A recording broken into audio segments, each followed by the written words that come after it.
នៅពេលនោះឲ្យដែលទាហានសម្បោសនាប្រមុខលន់ណុលនិងព្រះ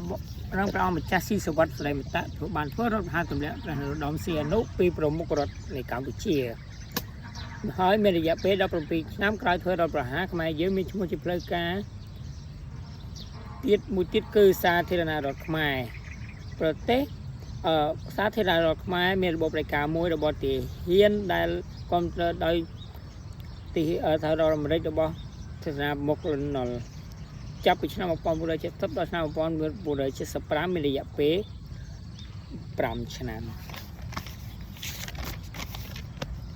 សម័យកម្ពុជាប្រជាធិបតេយ្យសម័យប៉ុលពតដែលខ្មែរយើងហៅម្យ៉ាងទៀតបានថាសម័យខ្មែរក្រហម